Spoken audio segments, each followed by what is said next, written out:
천국의 특성에 대해서 이야기합니다. 18장과 더불어 19장 이제 하나님 나라 백성들의 윤리, 삶의 모습들 이제 그것들을 말씀해 주고 있습니다.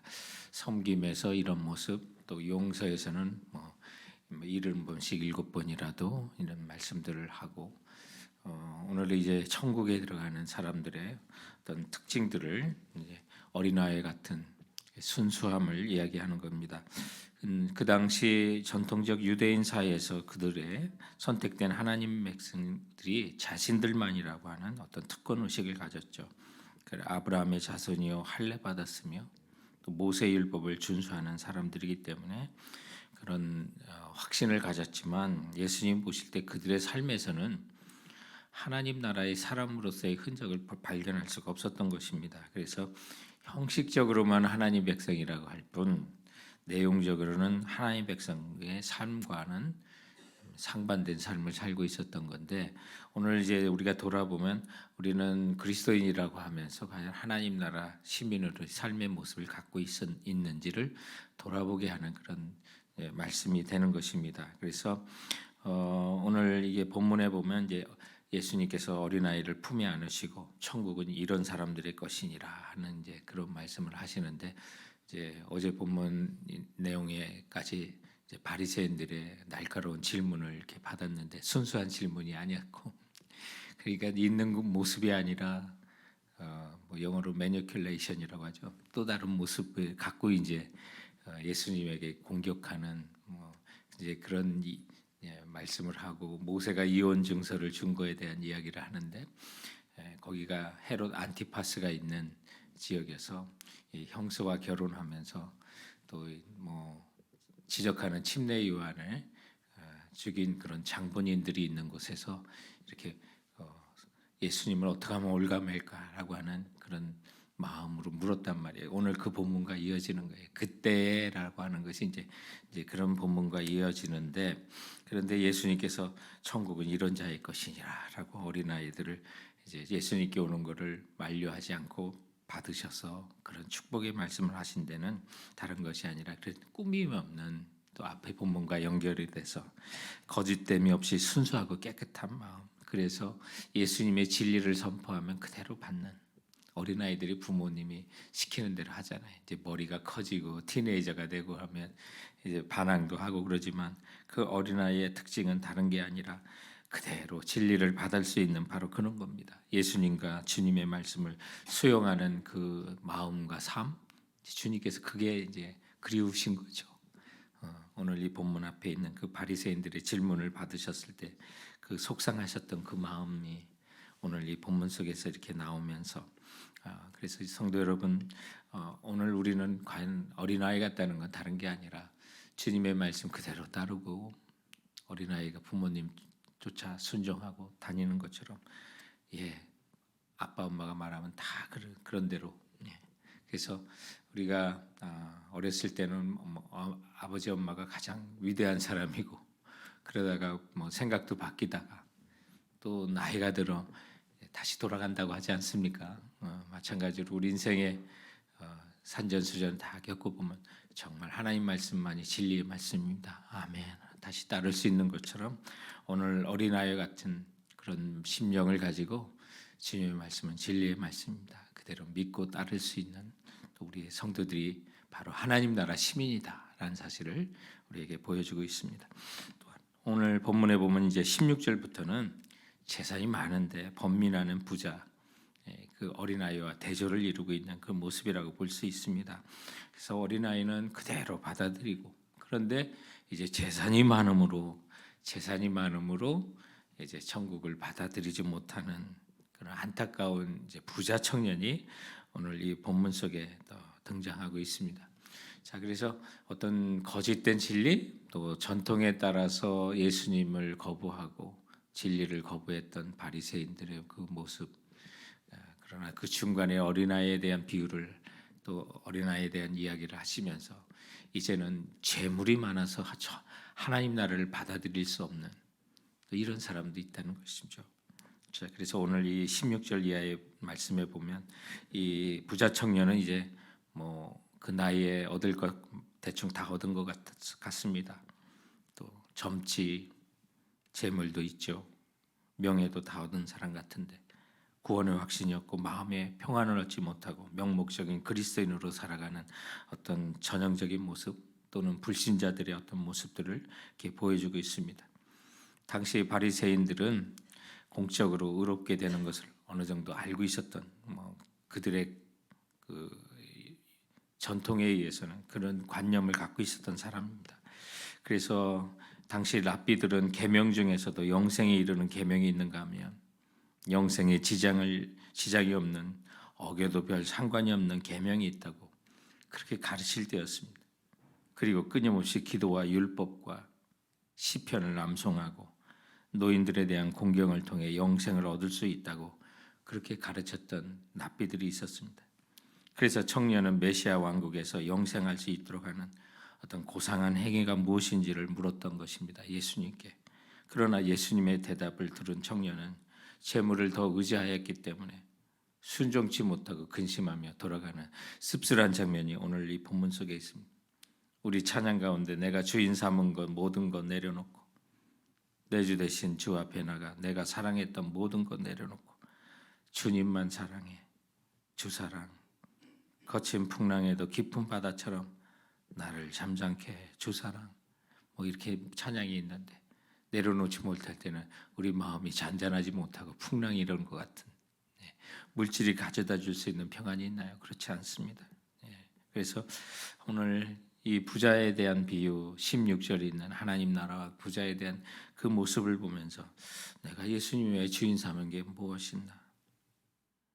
그것으로 인해서 예수님이 보이지 않고 그것으로 인해서 또 바빠진 건 아닌지 내가 만들어 놓은 신앙의 틀에 갇혀 내가 원하는 행위로 영생을 얻으려고 착각하고 있는 사람은 아닌지 우리에게 중요한 것이 과연 무엇인지 어떤 드러난 외형적인 크기나 숫자가 아닙니다.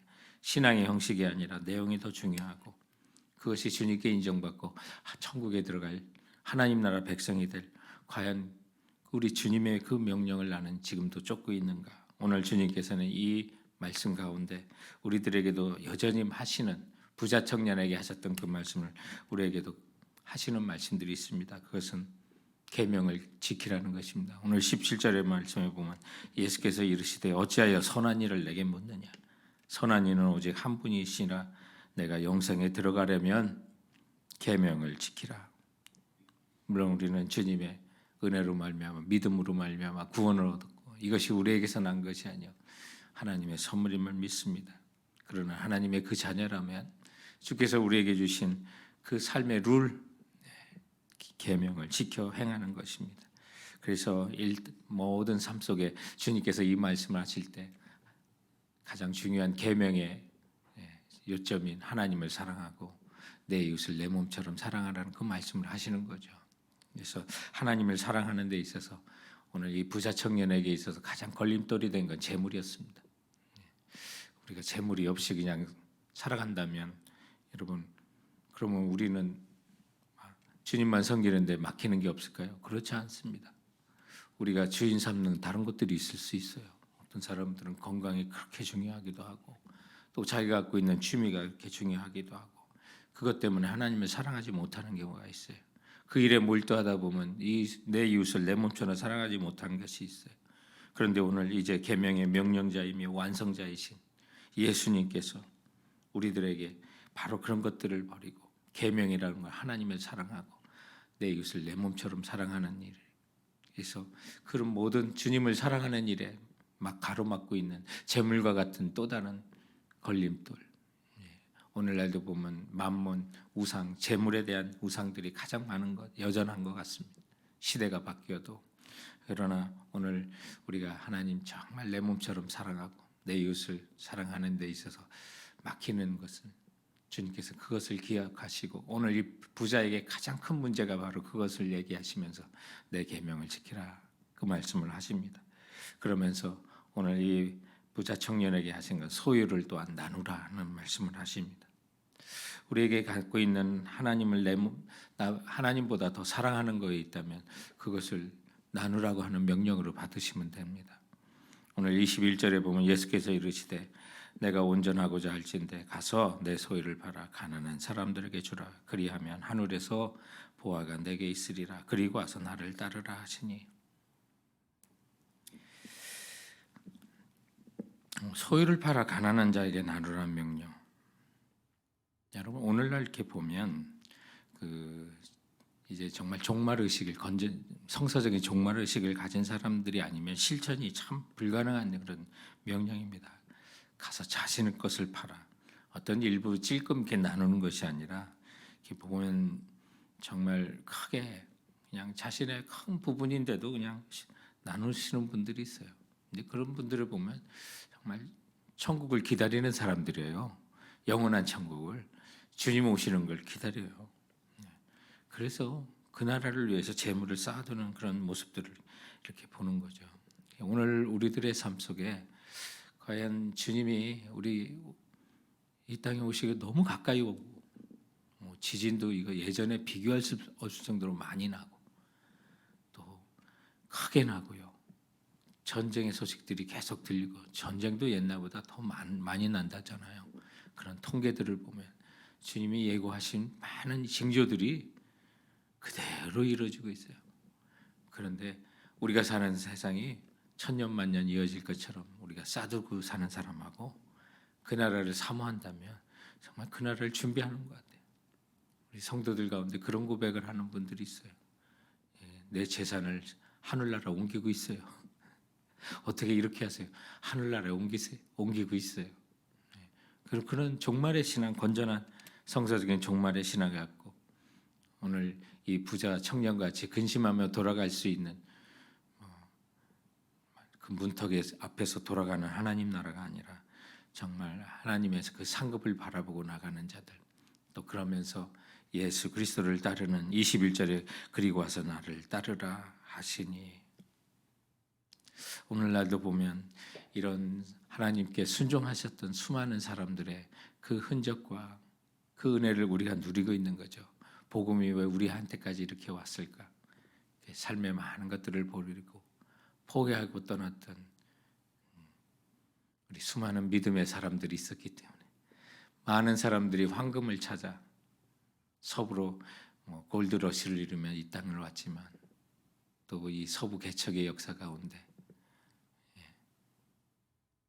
동부로부터 동서횡단 철도를 통해서 샌프란시스코 오셔서 이곳에 항구를 통하여 한국으로 가셨던 아펜젤라와 언더우드 선교사님 같은 분이 있잖아요. 그런 거 보면 참 우리의 그런 사랑에 빚진 자가 되었고, 아도리람 저드슨이라고 하는 그 선교사님은 정말 시대를 초월하여 감동을 주시는 분인데 아주 탁월했던 수제이셨어요. 인도 선교사님으로 헌신하셨던 분인데 25살의 나이에 모교로부터 교수 청빙을 받았고 같은 해 보스턴에 있는 큰 교회로부터 담임 목사 청빙을 받으셨어요. 근데 다 거절하시고 선교사가 되기 원하셨고 결혼한 지 보름 만에 아내와 함께 인도 가는 배를 타셨던 우리 선교사님. 인도에 도착한 지 얼마 되지 않아 선교사라는 이유로 쫓겨나기도 하고 그래서 배를 타고 미얀마로 갔어요. 항해 도중에 사모님은 유산을 냈고 미얀마 랑군에 도착했을 때는 들것에 실려 배에 내려야만 했고요. 저드슨 부부는 복음을 위해 수고를 아끼지 않았고 둘째 아이를 낳았다가 몇 달 안 돼서 열병으로 사모님이 돌아가세요. 저드슨 선교사님 낙심하지 않고 사역을 최선을 다하시고 또 복음 전하는 것 때문에 감옥에 갇히시기도 했어요. 그러면서 미얀마어로 성경을 번역을 해내셨던 이 저드슨 선교사님, 젊은 나이 37세에 숨을 거두시는데 이런 분들 때문에 정말 대학 교수로 가지 않았다면 또 대학 교수로 갔으면 좀 어땠을까 그런 생각을 해보지만 이 불교 국가에 끼쳤던 그 영향, 그래서 그 훗날에는 1850년 정말 하나의 미랄로서 죽어가셨지만 1950년에 미얀마의 교인이 20만 명이 넘는 결실을 보았고 지금은 그 열매가 부흥으로 이어지고 있어요. 오늘날 가장 큰 부흥이 일어나는 곳 중에 하나가 미얀마예요. 주님 앞에 대거 돌아오기도 하고.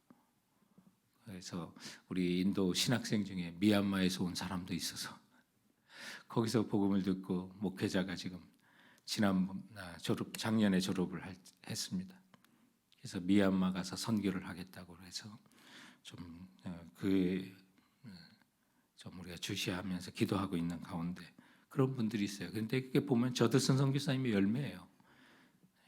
이런 것들이 보면 정말 모든 걸 버려두고 주님을 따랐던 하나님의 사람들, 그 삶을 반드시 승리하게 되고, 오늘 본문 말씀에도 보면 열매는 좀 늦게 나타날 수도 있지만 반드시 나타나고, 그 상급은 비교할 수 없는 큰 상급으로 우리에게 주어진다는 말씀을 오늘 이 본문 속에서 볼 수가 있습니다. 그것은 12보좌에 앉아 12지파를 심판한다고 말씀합니다.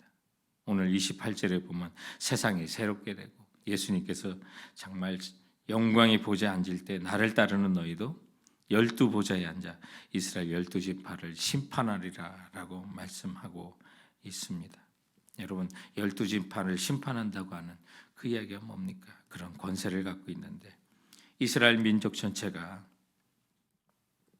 메시아이신 예수님을 거부하였습니다. 그 주인이 그 땅에 왔음에 자기 주인을 거부했다고 요한복음 1장은 말씀하고 있잖아요. 그런데 이제 그 심판의 자리에 믿는 성도들이 참여합니다. 바로 그것을 말씀하고 있는 것입니다. 심판의 주권은 오직 예수님 한 분만이 갖고 계시는데, 이제 주님께서 우리에게 권위를 주셔서 믿지 않는 자들, 특히 육신적으로는 하나님의 백성이라 하나 따르지 않았던, 오늘 이 말씀을 듣고 있었을 바리새인들, 그 당시 백성들 심판할 것이라고 주님 말씀하고 있는 것입니다. 또 그 가운데 버린 것 이상으로 상속을 받는 자들이 있을 것입니다. 29절 말씀을 보세요. 또 내 이름을 위하여 집이나 형제나 자매나 부모나 자식이나 전토를 벌인 자마다 여러 배를 받고 또 영생을 상속하리라. 여러분, 우리가 영생만 상속받을 것이 아니라 주님께서 예비하신 주마라고 하신 축복들이 있습니다. 예수님께서 내 이름을 위하여,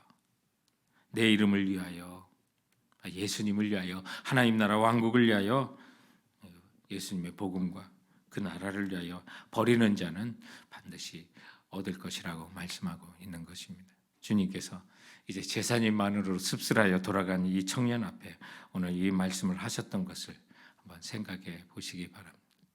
제가 존경하고 따르는 데이트리트 보네포 목사님, 우리 찬양을 자주 부르잖아요.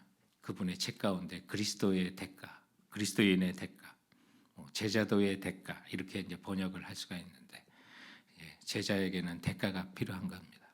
우리 이 세상에 페이를 해야 되는데, 우리 보네포 목사님처럼 순교할 수 있는 힘은 없어도 우리가 정말 많은 것들을 하나님 나라를 위하여 드리고 쓰임 받을 때, 주께서 요한계시록에 보면 세상 가운데 심판하실 때 그런 자들에게는 여러 가지를 약속하셨습니다. 그래서 낙원에서 생명나무 열매를 먹게 할 거고, 둘째 사망의 해를 받지 않게 하실 거고, 만나를 주어 먹게 하고, 새 이름을 새겨주신다고 하고, 만국을 다스리는 권세를 주신다고 하고, 흰 옷을 입으며 그 이름을 생명책에서 지우지 않으시겠다고 하고, 하나님 나라의 성전의 기둥이 되게 하시겠다. 그리고 하나님의 보좌에 함께 앉아 있게 하겠다고 하는 요한계시록의 말씀에, 오늘 보니까 예수님께서 그 말씀 그대로 하시는 것 같아요. 12보좌에 앉아 12지파를 심판하는 권세가 있다고 했습니다. 여러분, 세상에 잠시 있다가는 그런 권세보다 그 영원한 나라의 그 권세, 우리가 사모하고 그 나라를 위하여, 하나님 나라를 위하여 우리가 드리기도 하고 쓰기도 하고 내 이웃을 내 몸처럼 사랑할 수 있는, 그래서 하나님 나라를 당당하게 주님 손 붙들고 들어갈 수 있는 우리 성도들 되시길 주님의 이름으로 축원드립니다. 오늘 주신 말씀